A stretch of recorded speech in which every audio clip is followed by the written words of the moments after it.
Welcome to the Page Turnerz podcast, where book lovers unite to celebrate the enchanting world of fiction. With your host, Paul A. Brooks, in each episode, we'll dive into the captivating realms of storytelling, exploring the pages that transport us to magical places and introduce us to unforgettable characters. In each episode, we'll embark on a creative expedition through the minds of seasoned and emerging writers to unravel the mysteries and unveil the passion that fuels their stories. Join us on this odyssey through the pages and pixels of imagination, where words become worlds and stories illuminate our lives. So, pour yourself a coffee and immerse yourself in discussions about writing, gripping plots, heroes and villains, and the sheer joy of escaping into a well-crafted story. In today's episode, I'm talking to the Winds of Change series author, Rachel Weidner. Now, after spending some years in Germany with her husband who was serving in the military, she developed a love for travel and a passion for castles and gothic cathedrals. And now back in the US, that passion has served as an inspiration for her stories. Now we talk about her being a mum, how she finds time to write her stories, and we talk about the books that she's published and of course what she's got coming out next. All right, welcome Rachel. Thank you very much for coming today. Now I want to talk about your books, obviously, which is while you're here. So we'll talk about those, Awakening Dusk, and your other one as well, your Desert Stars. That's a short story, isn't it? Yes, it is. Yeah, okay, so we'll talk about that and of course what you've got coming up next. But what I'd like to talk about first is you as a writer and how you write, because you're a mom, is that right? Yes, I have two, 7 and 6. All right, so really simple, easy question is, how on earth do you find time to write? That's the question. Well, first off, thank you so much for having me. I'm honored to welcome. be here. Mm. Yeah, with two, so I started writing with 2 under 2. It was very hectic. I remember I would nurse my daughter and put her to sleep, and I'd be typing ideas into my phone at the same time to like get ready to go into the writing and everything. And Netflix definitely saved my life. I would put on How to Train Your Dragon for my 2-year-old boy, and honestly, that's why there are dragons in my books, because that show saved us. And then my husband is amazing. He was in the military at the time, so there would be times where he wasn't at home with us, but when he was, I mean, he's an incredible dad and an even better spouse. Like, he's right over there. Yeah, So you put it that way. Yeah, he always helps out and will give me time to like hide from the children so that I can get writing and have that flow where it's uninterrupted. And I truly appreciate that. So yeah, I definitely think being a mom and as a stay-at-home mom, it definitely prolonged the process. Like I'm not one of those authors that can bang a book out in a year. It takes me a little bit longer, but it's worth the effort. Well, so I mean that's good. So you've got a little one on your lap and you're typing away on your phone. How on earth did you? Don't tell me you wrote an entire chapter on your phone, did you? Oh no, just like the ideas. Like I would have inspiration and I would like jot just a quick note down about something I wanted to write later. Okay, that's good. So when you do sit down to write, sort of with some dedication, then how do you do it? Do you have like an amount of time that you write towards, in a number of hours, a number of words, or something like that? How do you write? What's your routine? Yeah, so as far as the time goes, I feel like it changes every year as the kids get older, because it started with them both home and now they're both in school, so I can actually devote like a few hours at a time. So for me, I really enjoy the word count and tracking that way. Oh, you track it? Yeah. Yeah, I do. I like to go over it at the end of the day. That doesn't necessarily mean that I hit the mark every day or anything, but it just helps me feel like, even if it's just a paragraph, like, okay, that's what I did today. And I like this phrase. I didn't coin it, but it's like working in the margins of motherhood. And okay. I just found like, even if it's only 15 minutes, like you'd be surprised what you can do. I love the Pomodoro method of like 20-minute timer, 5-minute break. Usually my breaks are longer than 5 minutes, but it just helps me stay on track. And also like Spotify playlists with different music. I feel like if I can just like escape from everything else, have my music going, it's like a light switch that just turns it on. Yeah. What sort of music do you listen to? Because I do something very similar, actually. I tried the Pomodoro method And I set it for, I think like you, 20 minutes with 10 minutes off, because apparently you have to get up and walk 250 steps according Yeah. to my Fitbit and all of that sort of stuff. So I thought, right, well, I'll just try that. I'm not doing too much walking these days. Of course, I meant to ask you about that. How is your knee? I'll come back to that. How is it? How Oh, is you're it? fine. It's Oh, good. you're fine. It's doing pretty good. They actually took the stitches out yesterday, and that went better than I expected. Because in my brain, I was like, "Oh my gosh, I can't." I actually felt bad for what I put my characters through. No, it's going well. As long as you're on the mend, that's the most important thing. Oh, thank you. Yeah.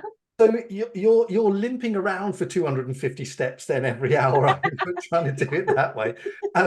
Yeah, so I tried to do that, but I found that if I was in the middle of a paragraph or a scene that was really flowing and characters were talking and doing all of that, that kind of did go out the window. I didn't, the Pomodoro didn't work for me necessarily. Yeah, I find that as well, where it's like if it makes it feel less overwhelming at the start for me. So I'm Yeah. like, I only have to do it for 20 minutes, and then an hour will pass, and I'll be like, oh yeah. Yeah, absolutely. I mean, it's the same, even when, and I'm sure people know who are listening, anybody who's been doing any time on the internet, an hour goes by in an instant, doesn't it? It does, It's a waste yeah. of time. So music as well, you listen to music. What sort of music do you listen to? Yes, so I am a huge Lord of the Rings film nerd. I love all the soundtracks. I Okay. also love Lindsay Sterling with the violin, and then Atten piano, and like, yeah, a very moody, very orchestra. I can't listen to songs with lyrics because I'll sing them and then I'll lose my train of thought. And then you find you're typing the lyrics instead of the story. Yeah, I'm like, I can't do that very well unless it's in like a different language where I don't comprehend what's being said. But what do you listen to? Well, actually, it depends. It depends on what I'm writing. So, for example, the scene that I finished yesterday was kind of it was a really gory, gruesome kind of battle scene. So, I was listening to Iron Maiden. So Oh, really? I like to have that kind of thumping rock music going on in the background. Yeah.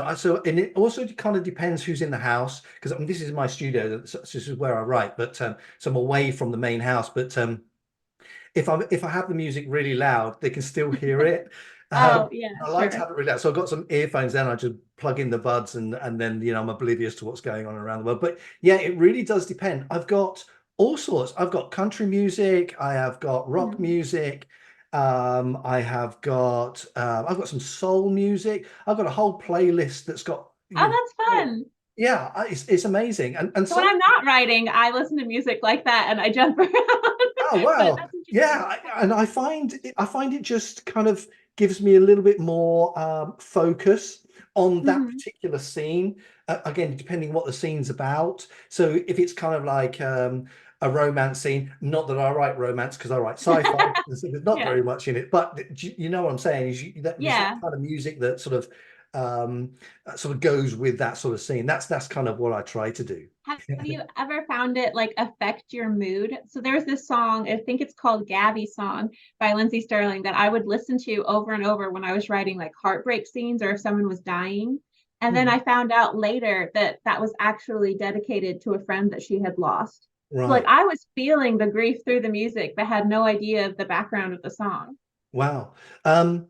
No is the short answer to that. But what I do, and I've just started to do this lately, actually, is I watch on YouTube um, gameplays. So I've just been watching a Oh, guy playing Days Gone, and the last one, okay.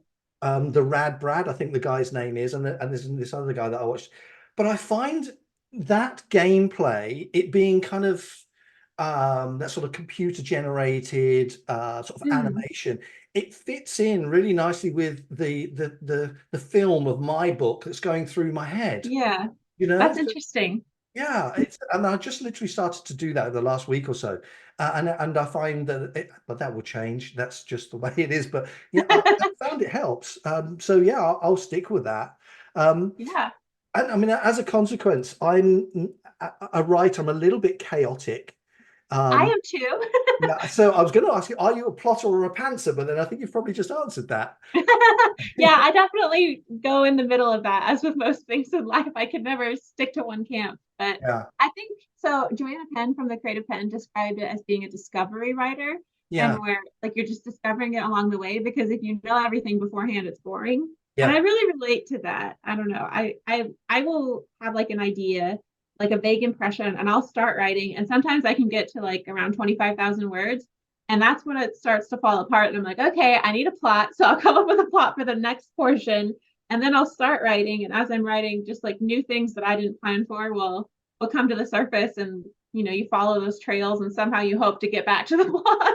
Yeah, yeah. Do you It's find fun. that you go off on tangents and you discover things that you hadn't even thought of, hadn't even written down or had an Yeah, I idea of? do. Yeah. And a lot of times it'll change the plot, like not necessarily the major points, but like some of the points leading up to like the climax or whatever are definitely not things that I had planned for. Yeah, yeah, yeah, yeah. I'm exactly the same. I think George R. R. Martin then calls it an architect as a planner, and a gardener as someone who's so as a Oh, I pantser. really like that. Yeah, so it's kind of organic and it grows, and because that is how it is for me. It's really strange. I was talking to, I think it was Beth Barani, and she was saying, I think it was Beth. She was saying that sometimes the characters will just sit back and wait for her to catch up with them, really, and then Yeah. they'll lead her off in the general direction. I think it was Beth who said that, but I thought that was great, and that's exactly how and what happens to me sometimes. So it's a nice way to go in that respect. So I wanted to I want to change the subjects very slightly, in as much that now we know how you write, and you've got some books out already, so we'll talk about those in a moment. But you've done some book signings as well. Now, I haven't done that. Oh, okay. How did they come about? I know they were a few months ago now, weren't they? How did they come about? Yeah. So one thing for indie authors, definitely reach out to a half price books if you're in America. I don't know if they have those in Europe, but No. they're like a secondhand bookstore, and they let me have the event at their place on their busiest day of the week, which was Saturday, for free. I didn't have to pay any commission fees or anything. They also promoted it on their website and other places for free. Again, it was such a blessing. So Yeah, yeah, I was visiting family back home. There's no bookstores where I live. I live in the middle of nowhere in Iowa. And so I reached out to them and we coordinated via email, and then they let me use their space, and it was amazing. I was surprised by the turnout, but it's my hometown, so a lot of my readership is based in that area in sure. Indiana. And I think if you have someone with you, it's easier. When you're by yourself, you can get in your own head or just Yeah, feel a yeah. little bit more shy. So like my sister was with me and Okay. she was helping with transactions and like greeting people if I was in conversation with someone. And that really, really helped. I think by yourself, it's definitely a different story. No, sure. But it was about 2 hours. It was good. Okay. I mean, so how many people came? Did you count?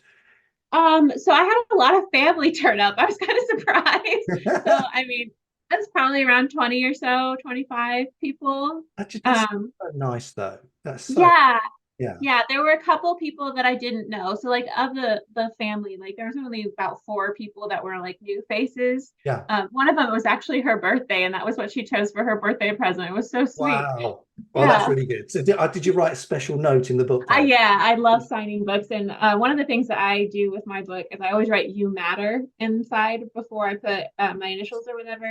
And it's a phrase that one of the characters said, but it's especially important to me because during the process of writing my book, I actually lost my dad to suicide. Okay. So I try to have whatever I put in the book have some significance. And I actually had someone, it was that day at the signing, he worked at the store, but he bought my book.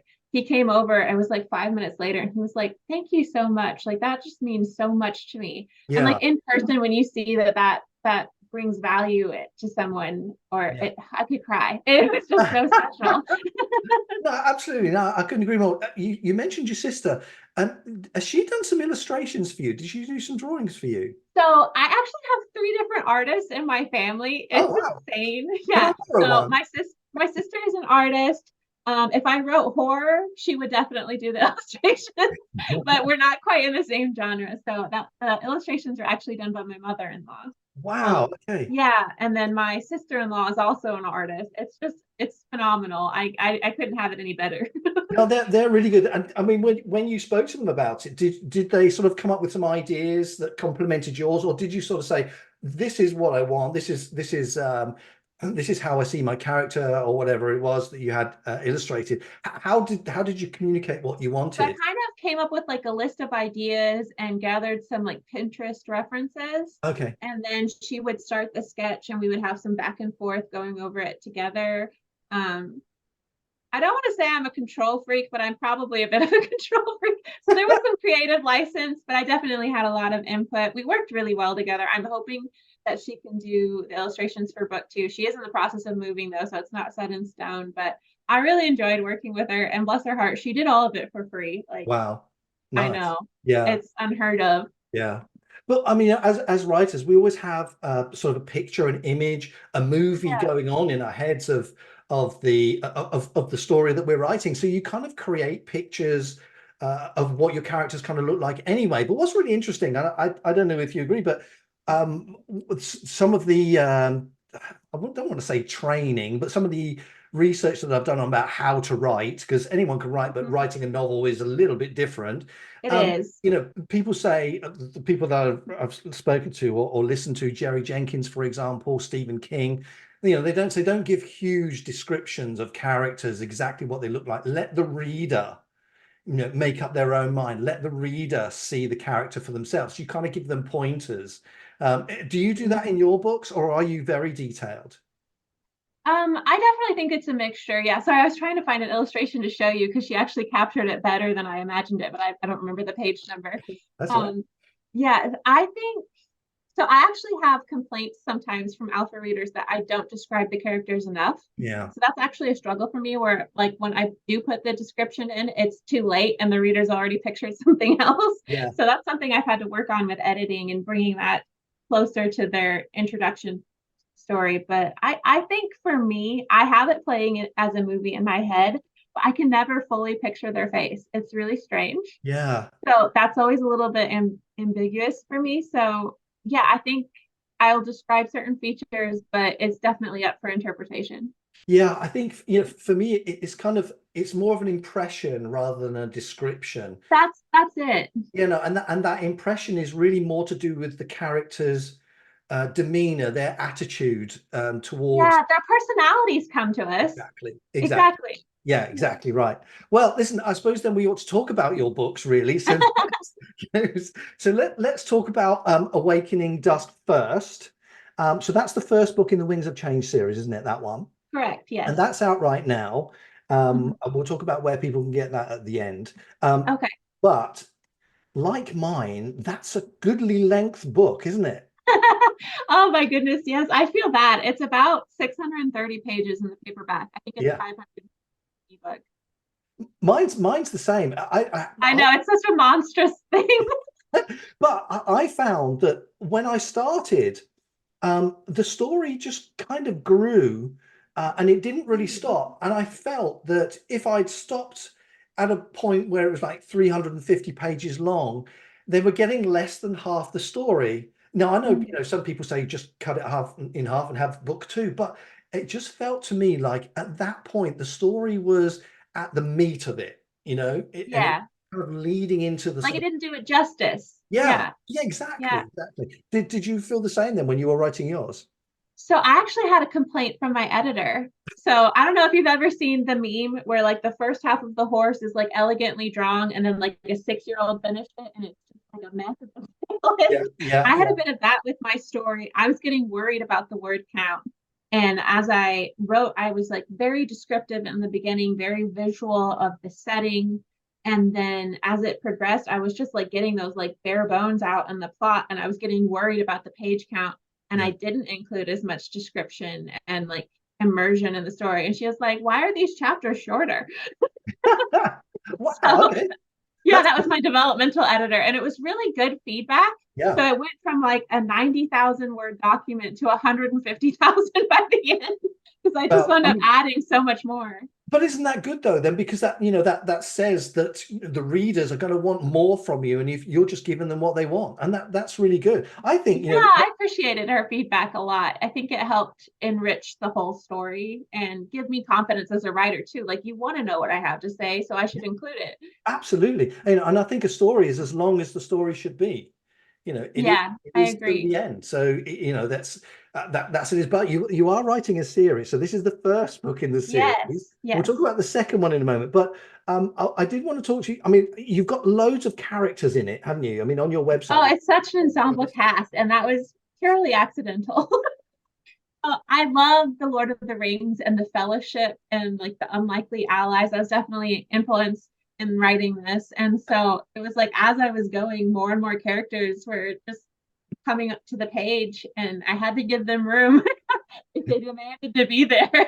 So Did it's, any it's of only a them? dual POV, but it's actually in the second one I expanded and it's actually multiple POV. So it still focuses on the two main characters, but the plot required some different positioning of the players. And Yeah. so there's actually some more perspectives that I'm really excited about. Yeah. Did any of them, I was going to ask, did any of them grow into more to have to play more of a part in the book than sort of originally in mind? Yeah, definitely. There's one character. Okay, so at the start of the book, there's one character who's not fully mentally with it. So she was such a fun character to write because her speech is broken. You don't understand what she's saying, but like she's spot on every time. Yeah, yeah. And so like I like playing with the characters like that. She was really fun to write. But then there was another character that was introduced later, and her name's Bea. And I don't know, she's such an polar opposite to the main character that she's almost antagonistic and Wow. like the banter is just really fun, but yet Mm. she's not the villain. And in the second book she actually becomes a major player. I think I find her really interesting. Oh, well, I think you've got to have that. I mean, I'd Yeah. written a character the idea was he was just going to be in a few scenes, and now all of a sudden he's a main character. That's happened Mm-hmm. quite often. I think it's nice to have that contrast between a character that is a polar opposite, but still not a Mm-hmm. main character, because it adds more weight to your main character, their feelings and what they do. I think that's a good thing to do. Absolutely. I agree. If the characters are all the same, it's a bland story. Like there's nothing there to create controversy. But Yeah, it is fun. Some of the characters that maybe presented a little bit weaker in the first book because you just didn't know them as well have been the characters that I've chosen to write from their perspective in the second book. And sure. I feel like it's making it stronger. I don't know. We'll see what readers think. Well, yeah, this is it. And talking of which, do you have alpha readers, beta readers, arc readers, all of that? So do you go through that whole process? Yeah, I have a little private email list of like alpha and beta readers, mostly friends and family. Yes, they are. Yeah, yeah, yeah. Yeah, and it's kind of ironic because probably 90% of them don't read fantasy. But it's been fun actually with Awakening Dusk as I was just starting out. I didn't really have a ton of people that I could reach out to that did read fantasy and be like, hey, can you give me your thoughts? But then as I was producing the short story, I actually wound up having more ARC readers than I did for my first book because they were readers who were following along or some new ones, and they were fantasy readers, and the feedback, it was so helpful. It changed Yeah. the ending of the story a bit. It's amazing what they pick up on as well, isn't it? Little things that It you think, is. oh, if I'd have said that, foreshadowed that perhaps, a scene or two Mm-hmm. ago, that could, but yeah, they're really helpful in that. And it's good that you have those. And a I'm lot of super people are, grateful. I'm yeah, grateful for the family too, because like they're going out of their way to read this, especially since, absolutely. as you said, we write such big books. Yeah, well, exactly. I was going to say, yeah, mine's the same. I mean, mine's not quite as long as it's 500 and something odd pages, but it's a commitment. It And is. It I'm takes a really lot of grateful. time.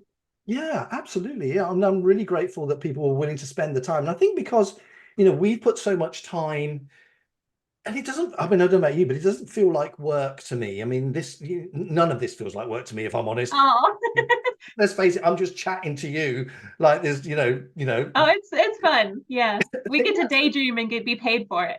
yeah, exactly. So, it's not like work, and writing doesn't feel like work. Although sometimes, and when we were saying earlier on about you tracking your word count and all that sort of, I did do that right at the very beginning, but I found lately, since just before Christmas, that I found it hard to sit and keep up with that sort of 1,000 to 1,500 words a day that I was doing prior to that.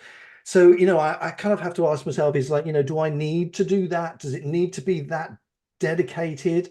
Mhm. Part of me says yes, obviously, to get the work done. If you look at somebody like Stephen King, who I mentioned earlier, and Jerry Oh Jenkins, who I yeah. mentioned earlier, Stephen I King, think Stephen King is like 2,000, isn't it? he'll sit and he'll write 6 He's pages just until a he's done. beast. Yeah, absolutely, so, but it obviously works. Yeah, that's you know, true. um, so, No, anyway, I was listening to a podcast yesterday and it had, I think his name is Jack Carr. He wrote the Terminal List that they okay, just produced on Amazon. yeah. And he was saying, like, you can't have writer's block because, like, a trucker doesn't get trucker's block. And I was like, man, that's brutal. You're calling us out.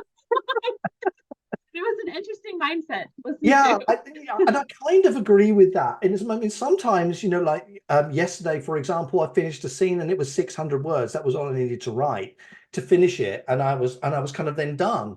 I'd reached it in my mind. It was a mental stopping point, So I'd sort of right, okay, so, and that was just 600 words.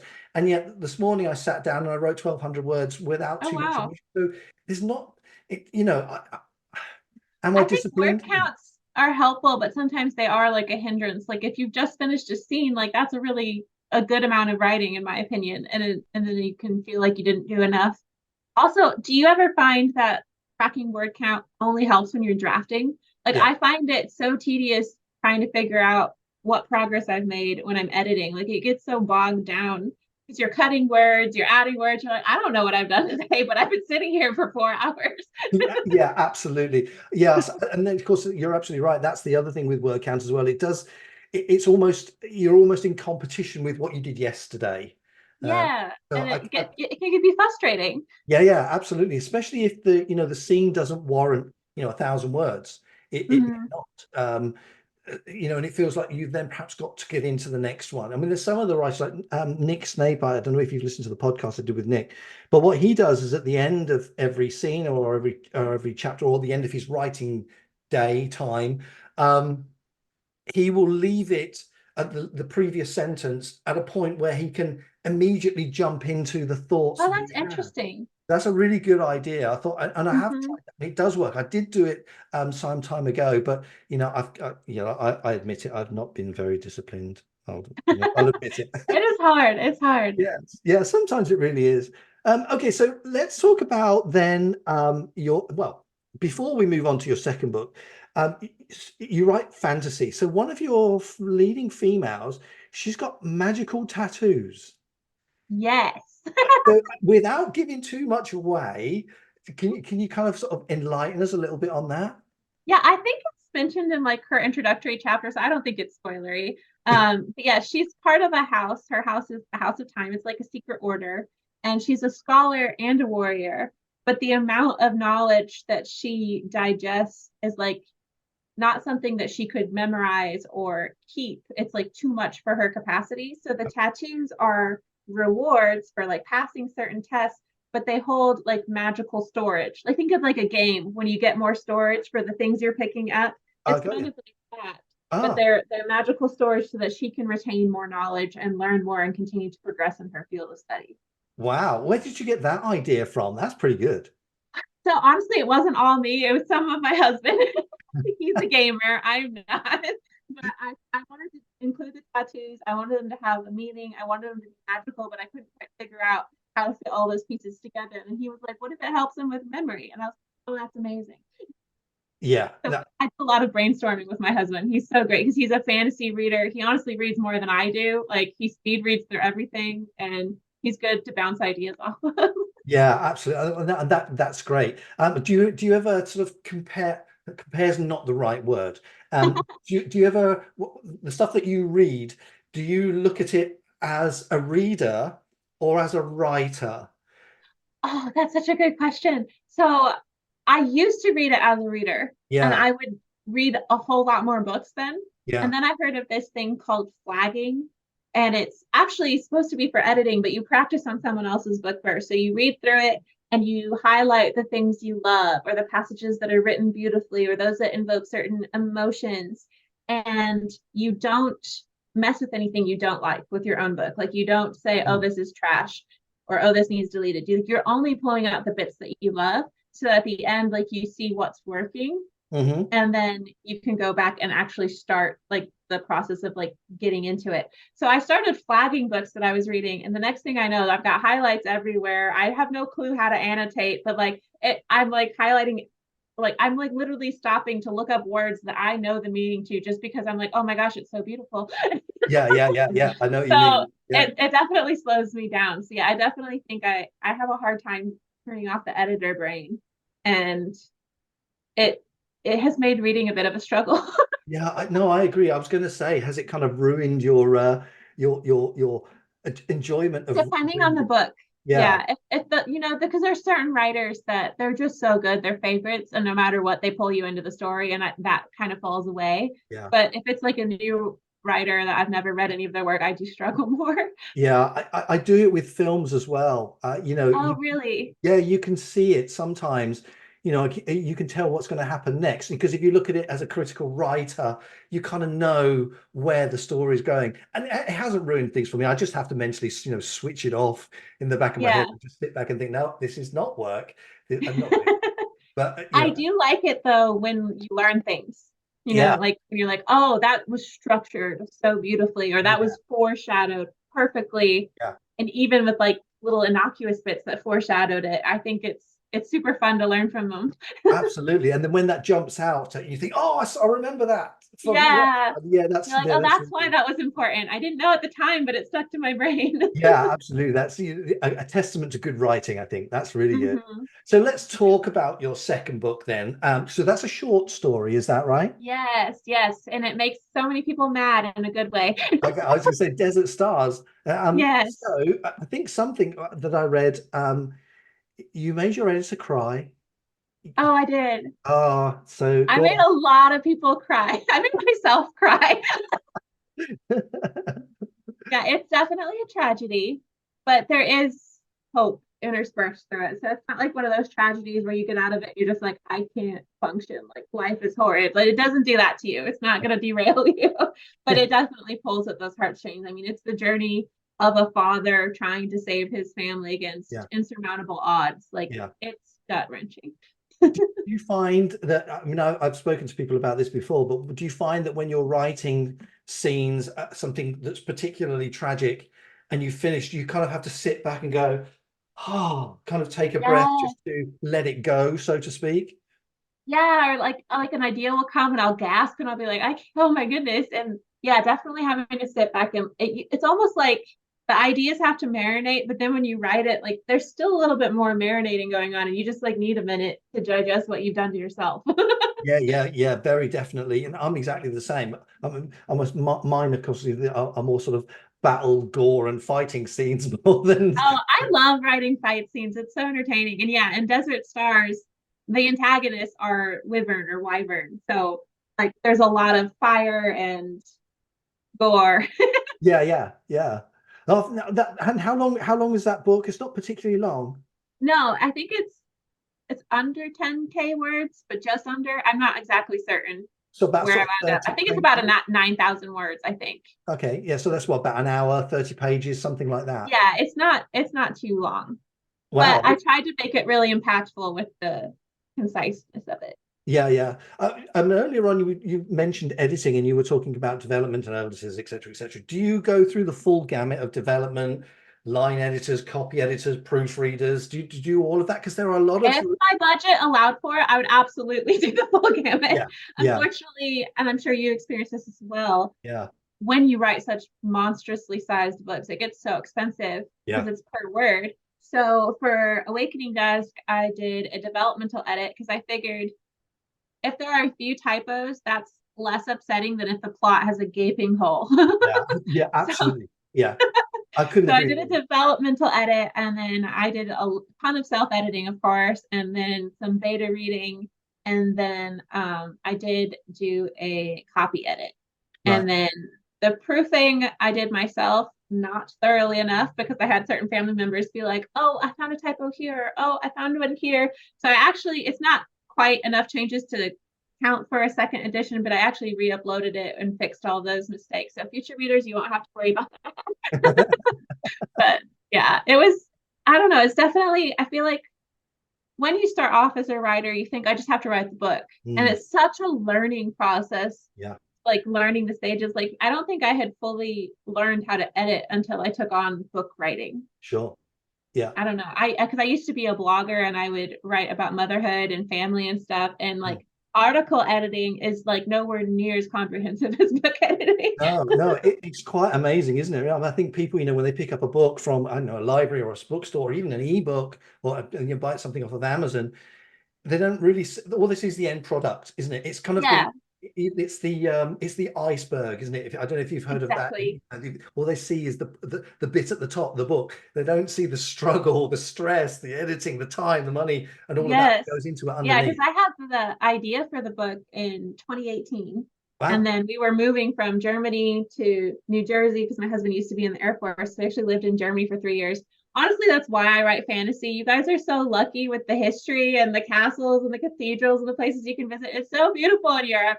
And then Yeah. in America, like there's nothing. So we were moving. So like writing got, suspended. And then I started drafting and I was done with the first draft on Mother's Day in 2019. So it was like a year and a half. And then I edited all the way up until publication in Wow. Yeah. 2022. I feel like editing, I don't know, you can get lost in it. But it takes the time, and I think really that's kind of where the story often comes together, isn't it? I think from the Yes. development edit, and then the line edit, all of a sudden the story comes together. The Mhm. prose is better. Did you find that there's a difference in your writing between your first book and this one in the way that in your style of writing? Mm. So for the short story, it's about Shepethians or shapeshifters. Yeah. And they don't shapeshift into like other animals. They can shapeshift into the last person they killed. Mhm. So a little gruesome and like kind of take on that identity and Yeah. everything. So for that, and because they're exiled to the desert, with like the way I described things, I tried to keep it in that character's tone of voice. Right. So like I've made comparisons with similes like a sand snake or like something like that, so that it was related to their environment. Whereas with Awakening Dusk, I have a different range of characters, and like Liani, the elf who's the scholar, I mean, she's so learned. I can use whatever word I want. Sure. Yeah. And then with Raiden, he's an illiterate carpenter because the society doesn't allow humans to learn to read and write. So he has a very different perspective on things. So I think definitely the style changes with the characters, Yeah. and also as you grow as a writer. Yeah, I was going to say technically, when you're writing the sentences, do you find it, easy is perhaps not the right word, but easier to kind of follow the structure of a sentence or a paragraph? So easier to write technically because you've grown as a writer. Um, Maybe. I think my vocabulary is better. I think that's Yeah. probably what's improved Yeah. the most. Well, that's amazing. But The that's what structure of happens. sentences, I don't know. That kind of comes to me pretty intuitively, so I don't think about it that much. Oh, that's even better, isn't it? Really, because if it just comes out naturally, then that's got to be good. All right, so in Desert Stars, then, so it's 30 odd pages. You say about 9-10,000 words, about an hour Yeah. to read. Um, did you find it? I mean, it's kind of a very tragic book that you said. Where did that idea come from, and did you find it hard to write? Um, that's a tough question. So I wrote it actually way back in 2020. I did promise I wasn't going to ask you any tough questions, but I Oh, like no, you're not. I wrote it back in 2020. So I don't know if some of the like pandemic turmoil was it. Okay, entering. I yeah, don't know. I think honestly, there's some family stuff going on, not with my immediate family. And a lot of times when I get like stressed out, it comes out in writing, and that's kind of therapeutic for me and how I process. yeah. Um, yeah, so I think I was just kind of getting some emotions out and just like processing, and then it wound up being this like truly heartbreaking story. But your readers love it, obviously. Oh, thank you. Yeah. Honestly, I think I think in some ways the short story is better than the main book. Probably a terrible thing to say, but it's so immersive and it's so gripping, and there is that the power in how concise it is. Yeah, yeah, yeah. I Yeah. think that's quite a difference, isn't it? Really, sometimes it feels like it's almost just a chapter long rather than a whole Yeah. novel long, and you've It packed definitely feels everything. like just a Yeah, chapter of like what in the world, and the yeah. whole story's there. The whole thing's in there. Wow. So Yeah. let's talk about then. So your second book in the series that you've got, Ruthless Dawn. Yeah. So, um, correct me if I'm wrong, but did you write a chunk of that during NaNoWriMo? So what's that, the Yes. National Novel Writing Month? Yes. Ruthless Dawn's draft is so convoluted. So I actually started writing it while Awakening Dusk was with my developmental Okay, editor. good. Yeah, yeah. And I got about 40,000 words in. And then I got my feedback from my editor, and I realized one of the end plot points didn't work. And it totally like messed up everything I had written Oh, for wow. book Okay. two. Yeah. Yeah, it was definitely a learning experience. So I had to like start redrafting it after I published Awakening Dusk and pull like what I could pull. Yeah. So it was like digging for dinosaur bones in the sand. Sorry, my son. Trying to like put the skeleton together. And then I wasn't making as much progress as I wanted. I definitely think I felt more pressure this time because I have readers and I have people waiting on it, and I maybe let that get in my head a little too much. Yeah. Yeah. No, I Different when you're understand that. writing to the void and to yourself, and when you're like, oh my gosh, someone's waiting to read this.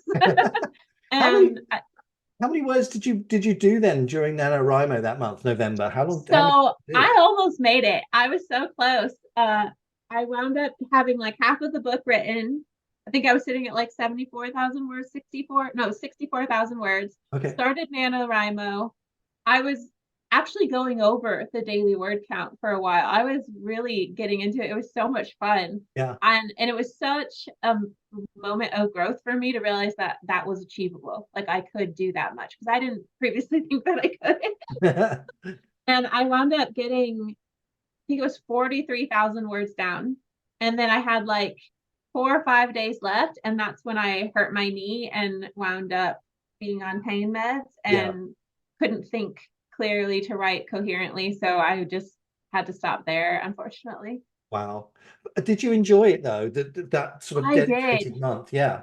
I did. I'd actually started a little uh, group conversation with some other writers who had some like end of year goals or who were participating in NaNoWriMo. And we were like messaging each other, and having that accountability and support, I think definitely fed into the success of it.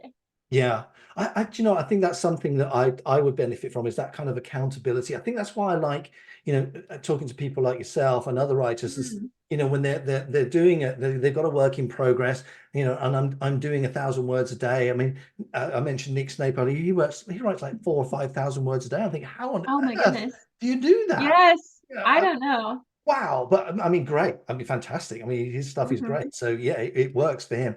But so I think sometimes that accountability works really well. Maybe that's something that we at Page Turners can figure out So at are some. you an extroverted writer? Because I'm like one of those weird extroverted writers, and I feel like the writing process is such a, you're so alone in it, and you can feel like you're the only one doing it. And so talking to other people like boosts me and like helps me keep going.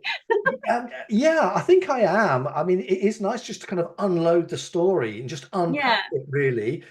Yeah, no, I think I am in that respect. I hadn't thought about that before, but yeah, yeah, I think I am. I mean, I like to share the story. And I Hmm. mean, the trilogy that I'm writing, I know the end. I don't want to tell everybody Yes. the end, but I know the end of mine too. I don't know how we get there, but I know the end, and I am the same way. yeah, I just want to spoil it. yeah, exactly, exactly. So I'm sort of biting my tongue not to tell anybody the end of it, because I just want to share it. But yeah, I know. I think I am. I think I do. I like that opportunity to sort of kind of talk about it, to really whoever will listen. Yes. you know, Yes. um, Weird comment on anyone. yeah, absolutely. So yeah. I mean, I don't know. People have asked me, when's book two coming out and all that sort of stuff. So that's good. So I'm trying not to spoil that, really, the story of that, because I just want to talk about it. But yeah, yeah, no, I Exactly. hadn't thought about that before. But yeah, I think I probably am. I Yeah. like to kind of I get on have that. the cover designed already for book two, but it's too early to release it. And I keep wanting to just show everyone. I relate so much to that. Yeah, we're actually going through the process of that now as well. My designers come back with some ideas and some designs that are really good, but it's just not quite there. Oh, So just some tweaks. Yeah. yeah, we've got that back and forth going on, which is a bit, it's a bit of a pain, but because I want to do the cover reveal and all of that sort of stuff. Mhm. It's But so yeah, hard to sit on it when you have the goodies already. You're just yeah, like, yeah. I want to tell the world. Because there are parts of it, and I look at the book cover and I go, wow, yes, that says it. That's amazing. And then there are other elements I think, oh, that could be tweaked a little, but it's the good bits that you just focus on. So Hmm. I'm really looking forward to that. And hopefully in the next sort of 2 or 3 weeks, the book cover will be ready and I can Oh, reveal it that'll on be exciting. Instagram and here and and everywhere else and all that sort of stuff. So yeah. So how far along then are you with Ruthless Dawn? How much more have you got to do? Yeah, so unfortunately, I've really been derailed by the knee injury. So I am about 80% through the first draft. But I say that, and it's really like some of it is the third draft of the first because of like having to rewrite so much and Sure. then piece it together. So yeah, I'm still working on the first draft, but I do think I'm further along than that implies, if that makes sense. Yeah, no. So do you have an idea then when it'll be published, or do you have you set a goal for it to be My out? loose goal is 2025, unfortunately. Okay, no, that's good. Yeah, I wish Yeah. it were sooner.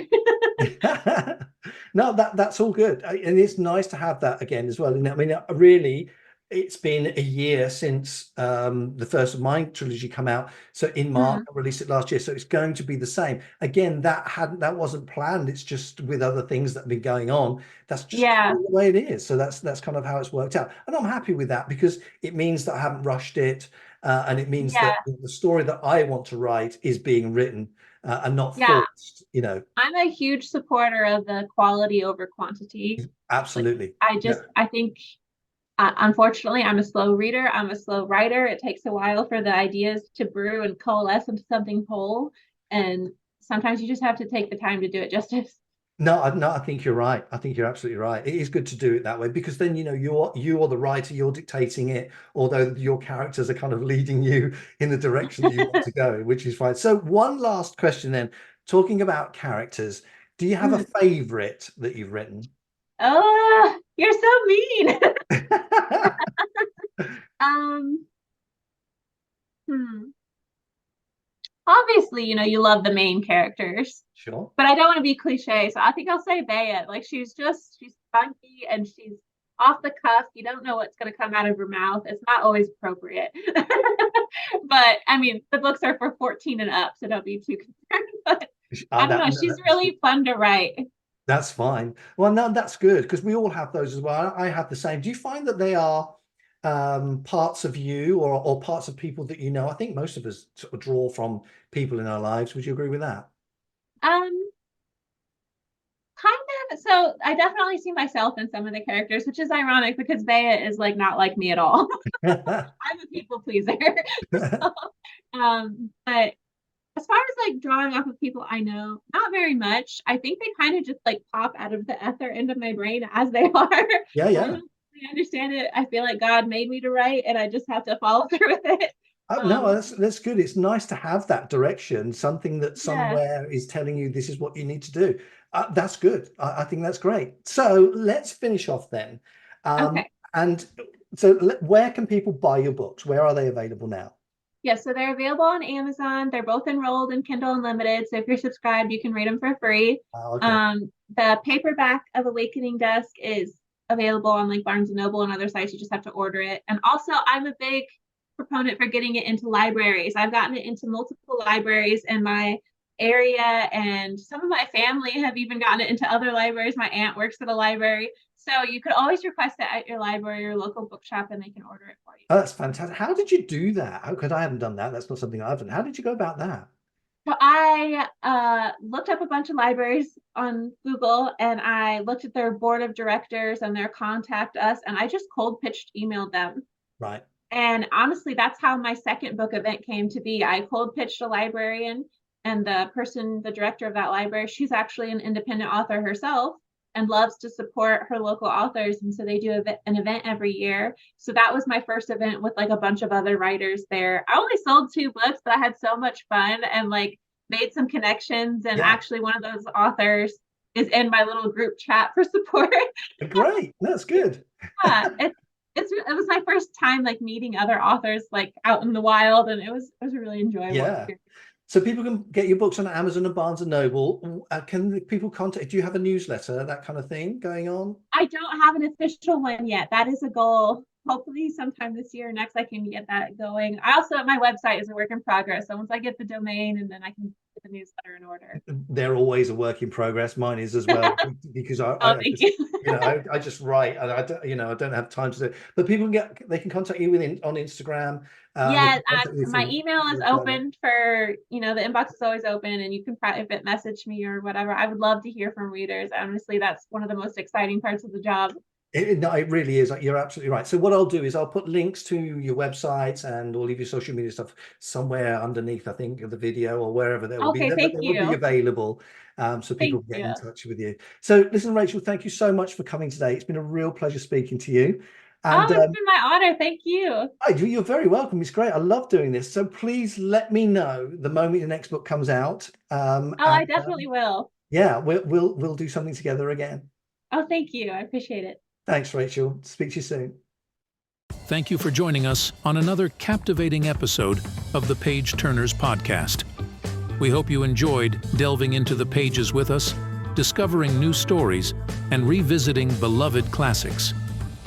If you're as passionate about books as we are, don't forget to subscribe to our podcast and leave a review. Your feedback keeps us bringing you fascinating discussions, author interviews, and book recommendations. Remember, the adventure never ends when you have a book in hand. Until next time, keep turning those pages and let the magic of storytelling continue to inspire your imagination. Happy reading.